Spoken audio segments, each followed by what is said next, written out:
Welcome back to my YouTube channel Cell Sense. आज हम metals and non metals का concluding topic पढ़ रहे हैं which is chemical properties. Last video में हमने physical properties of metals and non metals पढ़ी थी। आई होप वो सबको क्लियर है। आज हम केमिकल प्रॉपर्टीज़ पढ़ रहे हैं जिसमें फर्स्ट है रिएक्शन विद ऑक्सीजन। जब आप मेटल्स को ऑक्सीजन के साथ रिएक्ट करते हैं तो वो क्या बनाते हैं, वो अपने रिस्पेक्टिव मेटेलिक ऑक्साइड्स बनाते हैं जो कि नेचर में कैसे होते हैं, बेसिक होते हैं। अब आपको ये पता होना चाहिए एसिडिक और बेसिक चीज़ें क्या होती हैं। सबसे पहले एसिडिक आप किसी भी चीज़ को तब कहेंगे when it has more of H+, उसके पास H+ ज़्यादा है, मतलब वो H+ डोनेट कर सकता है। और बेसिक आप किसी भी चीज़ को कब कहते हैं, या तो उसके पास OH नेगेटिव की कॉन्सेंट्रेशन ज़्यादा है या it can accept H+ ions.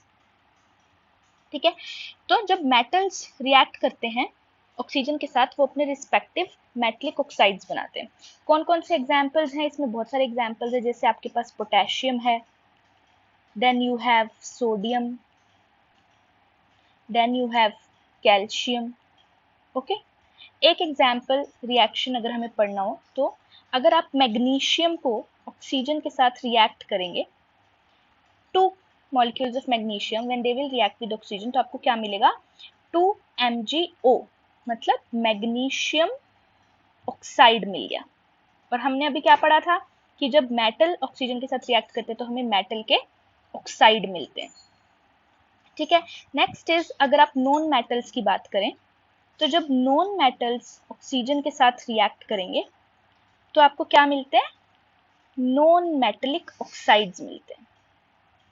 ठीक है, जब मेटल्स ने रिएक्ट किया तो मेटलिक ऑक्साइड्स मिले, जब नॉन मेटल ने रिएक्ट किया तो नॉन मेटलिक ऑक्साइड्स मिले। और ये नॉन मेटलिक ऑक्साइड्स कैसे होते हैं नेचर में, these are acidic in nature. Metal oxides कैसे थे, basic in nature. Non metallic oxides कैसे, एसिडिक इन नेचर। अगर आपको यहाँ पर एग्जाम्पल लेना हो तो अगर आप कार्बन को ऑक्सीजन के साथ रिएक्ट करते हैं, what do you get, you get CO2। Got it? I hope यहाँ तक सबको क्लियर है। Reaction of metal and non-metal with oxygen. Okay, next we will study about reaction with water. अगर वाटर के साथ मेटल और नॉन मेटल रिएक्ट करते हैं तो आपको क्या प्रोडक्ट्स मिलते हैं। सबसे पहले अगर मेटल वाटर के साथ रिएक्ट करता है तो क्या होता है, it liberates hydrogen gas. Hydrogen gas release होती है जब कोई भी मेटल वाटर के साथ रिएक्ट करता है। और इसको हम कैसे शो करते हैं किसी भी रिएक्शन में, ऐसे जब आप कभी भी ऊपर वाला एरो लगाते हैं that means there is a gas. Example अगर आपको लेना हो, अगेन मैग्नीशियम को अगर आप 2 मॉलिक्यूल्स ऑफ वाटर के साथ रिएक्ट करेंगे, उसे हीट देंगे तो आपको क्या मिलेगा, मैग्नीशियम का hydroxide plus hydrogen gas. Okay, now NCERT is talking about some specific things. First is sodium and potassium, they are highly reactive metals, जैसा हमने पढ़ा था। तो इसलिए हम इसे किस में स्टोर करते हैं, they are stored in, या तो हम इन्हें कैरोसिन ऑयल, जिसे हम मिट्टी का तेल कहते हैं, कैरोसिन, या फिर हम इसे पैराफिन वैक्स में स्टोर करते हैं। क्योंकि अगर हमने इसे वाटर के साथ स्टोर किया तो क्या होगा, देखो आपको हाइड्रोजन गैस रिलीज होगी एंड उसका हाइड्रोक्साइड बन जाएगा, तो हमारे पास मेटल उसके ओरिजिनल फॉर्म में नहीं रहेगा। मैग्नीशियम याद रखेंगे हमेशा किसके साथ रिएक्ट करेगा, always reacts with hot water. Okay, zinc always reacts with boiling water and iron reacts with steam। ये बात आप सब बच्चे याद रखेंगे। मैंने आपको कल भी बताया था जनरलाइज्ड चीजें नहीं पूछी जाती, हमेशा आपसे कैसी चीजें पूछी जाती हैं, you are asked about exceptions, तो ये एक्सेप्शंस आपको याद रखनी है, ये नहीं भूलनी। क्या क्या एक्सेप्शंस हैं?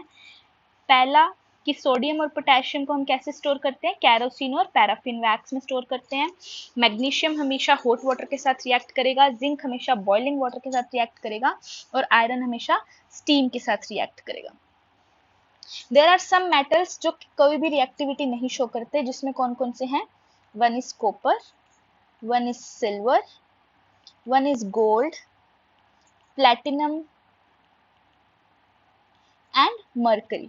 These metals are least reactive metals, तो ये वाटर के साथ कोई रिएक्टिविटी शो नहीं करते हैं।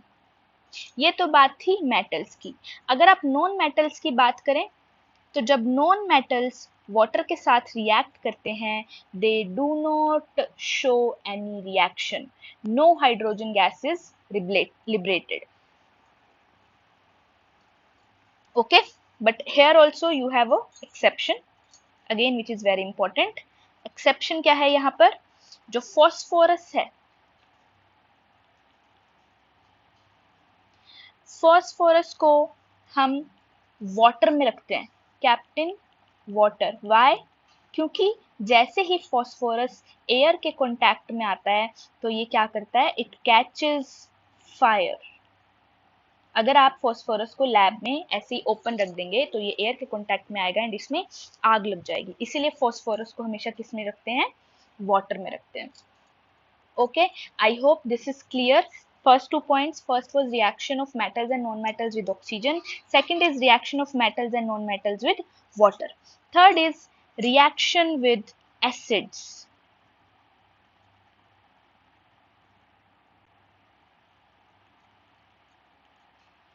अब अगर आपको एसिड्स में रिएक्शन देखना है तो सबसे पहले अगर हम मेटल्स की बात करें तो जब मेटल्स डाइल्यूट एसिड के साथ रिएक्ट करते हैं तो ये क्या करता है?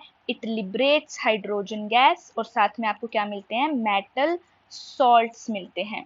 अब आपको ये समझना पड़ेगा पहले कि डाइल्यूट और कॉन्सेंट्रेटेड क्या होता है। सपोज मेरे पास किसी कंटेनर में मिल्क है, ठीक है, and the milk is in pure form. जैसा ही हमने काव या बफलो से लिया, मैंने एज इट इज वो मिल्क एक बीकर में डाल दिया, तो यहाँ पर जो प्योर मिल्क है, इस मिल्क को कहते हैं कॉन्सेंट्रेटेड मिल्क। ओके, जिसमें it is 100% the same substance, milk के ही मॉलिक्यूल्स हैं 100%। अब अगर मैं इस मिल्क में 1 लीटर वाटर डाल दूं तो अब मेरे पास क्या होगा? यहाँ पर क्या होगा? The milk is not pure now, I have milk plus कुछ कॉन्सेंट्रेशन ऑफ वाटर। सो ऐसे मिल्क या ऐसा कोई भी सॉल्यूशन जिसमें आप उसको उसकी प्योर फॉर्म में ना देकर उसमें कोई चीज ऐड कर दें, कोई सॉल्यूशन ऐड कर दें या सॉल्वेंट ऐड कर दें, फिर हम उस सॉल्यूशन को क्या कहते हैं? डाइल्यूट सॉल्यूशन कहते हैं। आई होप अब सब बच्चों को क्लियर है कि कॉन्सेंट्रेटेड और डाइल्यूट का क्या मतलब होता है। ठीक है, तो अब यहाँ पर सब समझ गए। पहले हमने किसकी बात की है? We have talked about metals को अगर आप डाइल्यूट एसिड्स के साथ रिएक्ट करते हैं तो हाइड्रोजन गैस रिलीज होती है और मेटल के सॉल्ट्स बनते हैं। जैसे एग्जाम्पल के तौर पर अगर हम बात करें तो जब आप Fe आयरन को रिएक्ट करेंगे 2 मॉलिक्यूल्स ऑफ HCl के साथ तो आपको क्या मिलेगा? You will get FeCl2 which is salt of metal iron chloride and hydrogen gas liberate होगी। ठीक है, यहां पर अगर आप अगेन बात करें कुछ एक्सेप्शंस की तो एक है कि जब भी copper and mercury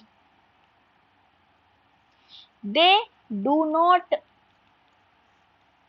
react with dilute HCl at all, ये डाइल्यूट HCl के साथ रिएक्शन शो नहीं करते, बट जब आप इन्हें रिएक्ट करवाते हैं किसके साथ? या तो H2SO4 के साथ या फिर HNO3 सल्फ्यूरिक एसिड या नाइट्रिक एसिड के साथ रिएक्ट करवाते हैं तो हाइड्रोजन गैस नहीं लिबरेट होगी, मेटल सॉल्ट्स बनेंगे। अगेन ये एक्सेप्शन है जो आपको याद रखनी है। क्या एक्सेप्शन है एवरीवन? कि जब कॉपर और मरकरी डाइल्यूट HCl के साथ रिएक्ट करते हैं तो कोई रिएक्शन नहीं होता, बट जब वो H2SO4 सल्फ्यूरिक एसिड और नाइट्रिक एसिड के साथ रिएक्ट करते हैं तो रिएक्शन तो होगा, मेटल सॉल्ट्स बनेंगे, बट हाइड्रोजन गैस लिबरेट नहीं होगी। ओके और जब आप नॉन मेटल्स की बात करते हैं तो नॉन मेटल्स एसिड के साथ कोई रिएक्शन शो नहीं करते, they do not give you any product. Here also अगर आप सल्फर एंड फॉस्फोरस की बात करें तो ये रिएक्ट करते हैं किसके साथ, they react with hot concentrated two acids, one is H2SO4 and nitric acid HNO3, but यहाँ पर क्या होगा, सिर्फ नॉन मेटल के सॉल्ट्स बनेंगे, हाइड्रोजन गैस नहीं निकलेगी, you will have non-metallic salts. Okay, I hope this is clear. Next is reaction with fourth is reaction with alkalis. अगर आप अल्कलीज की बात करें तो मोस्ट मेटल्स वो कोई रिएक्शन शो नहीं करते जब वो अल्कली के साथ रिएक्ट करते हैं, most metals do not react. Okay, but aluminium and zinc they can react with, ये दोनों एल्यूमिनियम एंड जिंक जो है वो रिएक्ट कर सकते हैं किसके साथ, NaOH एंड KOH के साथ। और जब एल्यूमिनियम या जिंक रिएक्ट करेंगे NaOH या KOH के साथ तो क्या बनाएंगे, they will form their respective salts, और क्या रिलीज होगा, हाइड्रोजन गैस रिलीज होगी। अगर एग्जाम्पल हम जिंक से बात करें तो जब जिंक रिएक्ट करेगा पोटेशियम हाइड्रोक्साइड के साथ, ये आपको क्या देगा, it will give you K2ZnO2 which is the salt of zinc and hydrogen gas liberate होगी। आई होप ये आपको यहाँ तक समझ में आया कि कैसे कैसे हम केमिकल प्रॉपर्टीज में reaction with oxygen, reaction with water, reaction with acid and reaction with alkalis देखते हैं। नेक्स्ट एक छोटा सा टॉपिक है which is reactivity of metals.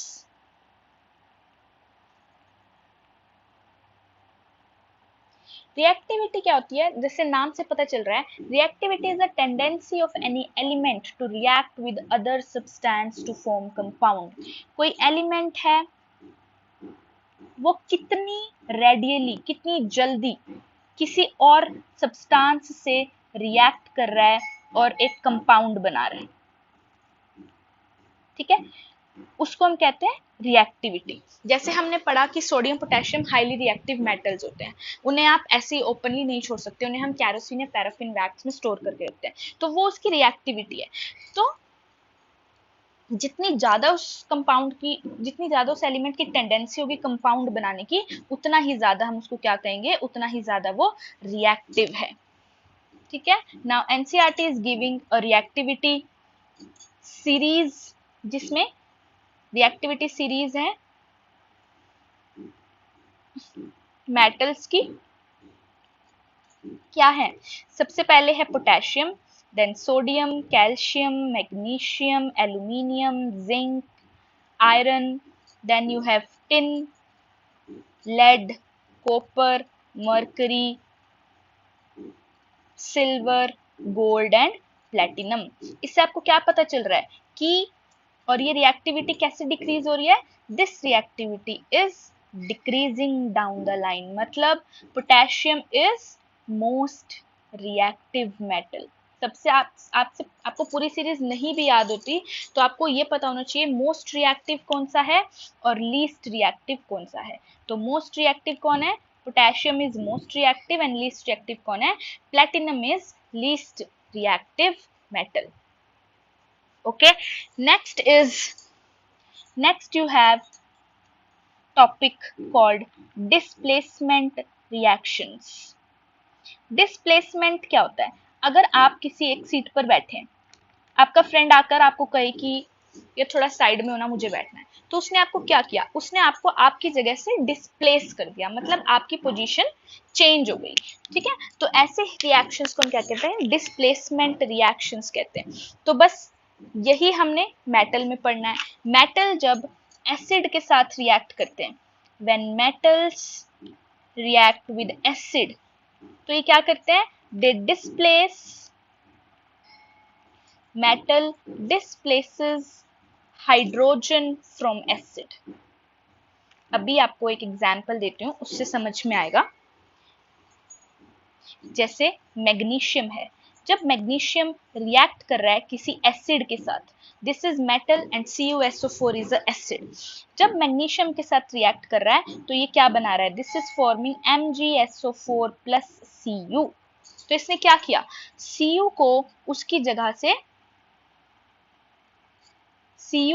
जगह से डिस्प्लेस कर दिया। पहले Cu एक कंपाउंड में था विच इज एसिड, अब मैग्नीशियम ने क्या किया? मैग्नीशियम ने Cu की जगह ले ली और Cu को डिस्प्लेस कर दिया। So this type of reaction is known as displacement reaction. Next you have noble metals, जिसे हम कहते हैं नोबल लोग, भोले लोग होते हैं। ऐसे कुछ हमारे पास भोले मेटल्स होते हैं। ये कैसे मेटल्स होते हैं? They are least reactive metals. आप इन्हें कैसे याद रखेंगे? भोले लोगों से याद रखेंगे, जो किसी के साथ कोई फाइट नहीं करते, कोई आर्ग्यूमेंट नहीं करते, they just live their own life, उन्हें कोई मतलब नहीं है देश दुनिया में क्या हो रहा है।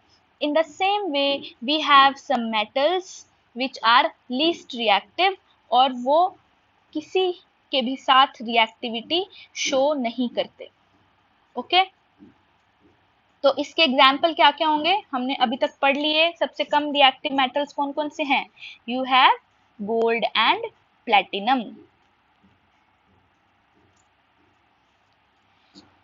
तो रिएक्ट नहीं करते तो कोई कंपाउंड नहीं बनाएंगे, कंपाउंड नहीं बनाएंगे तो इनकी जो शो या शाइन होती है वो खराब नहीं होती। So they do not show any tarnishing, इसलिए इनकी जो शाइन होती है वो लंबे समय तक रहती है। They retain lustre for long. आप सबने देखा होगा गोल्ड की ज्वेलरी होती है, लोग रेगुलर यूज में पहनते हैं, उसकी शाइन एज इट इज रहती है। क्यों रहती है? क्योंकि वो लीस्ट रिएक्टिव मेटल है, वो हवा, पानी, कोई एसिड किसी के साथ रिएक्ट नहीं करते। दैट्स वाई उनकी शाइन काफी लंबे समय तक रहती है। एंड ऑल्सो एक और प्रॉपर्टी आप उनमें देख सकते हैं which is they are highly ductile and malleable. कल हमने मैलिएबिलिटी एंड डक्टिलिटी के बारे में पढ़ा था। अगर आपको याद है, you will tell me in comment section what is the meaning of ductility and malleability. Okay, then you have uses of metals. NCERT 4 metals के यूजेस के बारे में आपको बता रही है। सब बच्चों को यूजेस पता हैं, जैसे एक आयरन है, कॉपर है, एल्यूमिनियम है एंड सिल्वर है। आई होप सबको पता है आयरन के रोड्स बनते हैं, आयरन की वायर्स बनती हैं, आयरन के पिलर्स बनते हैं, कॉपर वायर्स बनती हैं, एल्यूमिनियम के यूटेंसिल्स बनते हैं, कॉपर के भी यूटेंसिल्स बनते हैं, सिल्वर को हम ज्वेलरी में यूज करते हैं। ठीक है, एक पॉइंट है जो यहाँ पर जरूरी है आपको बताना, silver is a good conductor of electricity. जैसे हमने पढ़ा था हर मेटल अच्छा कंडक्टर होता है इलेक्ट्रिसिटी और हीट का, तो silver is also a good conductor of electricity. अब ma'am good conductor of electricity है तो हम इसे इलेक्ट्रिकल फिटिंग्स में या वायर्स में क्यों नहीं यूज करते? करना चाहिए कि हमारी रेजिस्टेंस कम होगा, हमारे बिल कम आएगा, बट नहीं यूज कर सकते। Why? Because it is expensive. Expensive होता है इसीलिए it is not used in electrical fittings. समझ गए? बट हम गोल्ड और सिल्वर की वायर्स यूज करते हैं कहां पर? Gold and silver wires are used, they are used in electrical contacts in computers.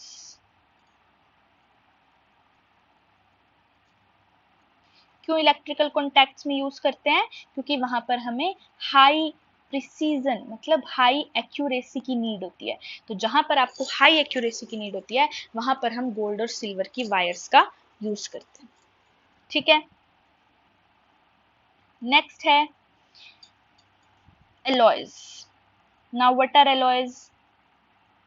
Alloys are homogeneous mixture of two or more metals या फिर मेटल एंड नॉन मेटल। अगर मैं दो या तीन मेटल्स को मिक्स करके कोई कंपाउंड बना रही हूँ दैट इज अलॉय। अगर मैं मेटल और नॉन मेटल को मिक्स करके कोई चीज बना रही हूँ तो that is also alloy. Alloy का फायदा क्या होता है?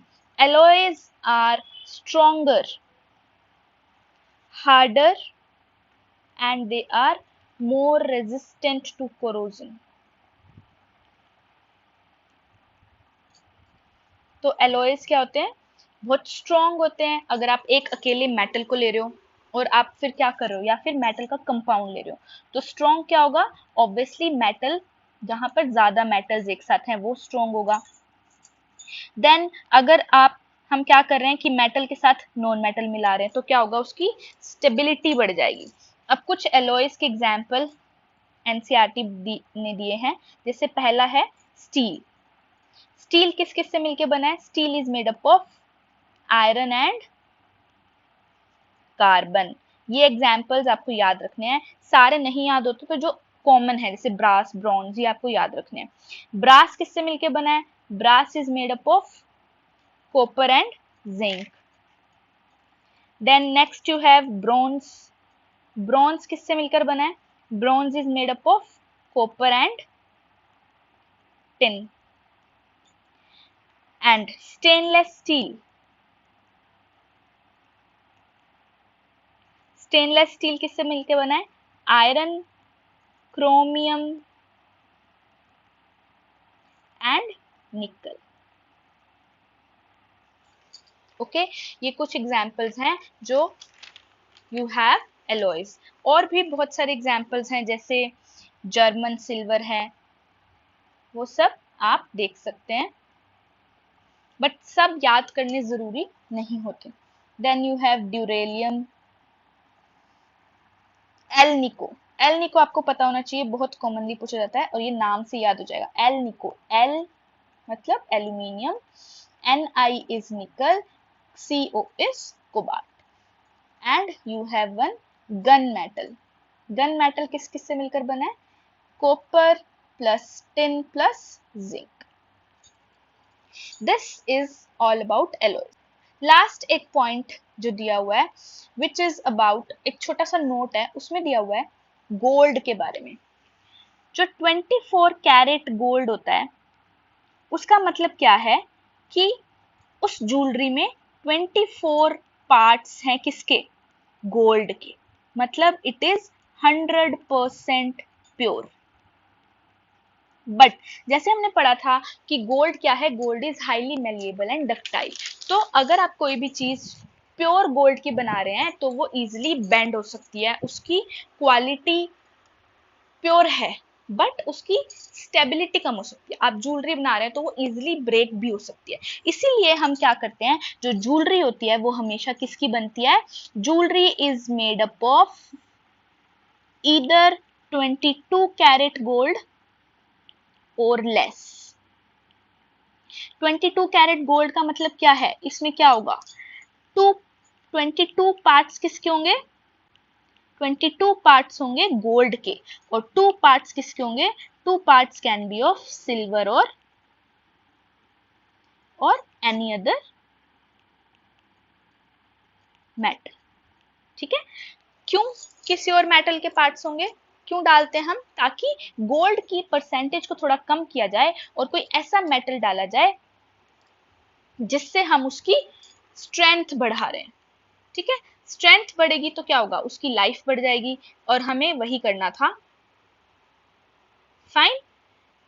और एनी अदर मेटल में क्या हो सकता है? कॉपर हो सकता है, सिल्वर हमने बता ही दिया, और कोई भी there can be any other metal जो उसकी लाइफ को गोल्ड की बढ़ा दे। अब now I have a question for you all. अगर मैं कहूं I have made a jewellery of 18 carat gold, then what is the percentage, या to make it more easy for you, what is the number of parts of gold in my jewelry? This is the homework for everyone. I will be checking your answers in comment section. I hope this complete chapter metals and non metals आपको बहुत अच्छे से समझ में आ गया होगा। Still आपको कोई डाउट्स हैं तो आप उन्हें कमेंट सेक्शन में बता सकते हैं। I will try to solve them as soon as possible. Thank you, have a nice day.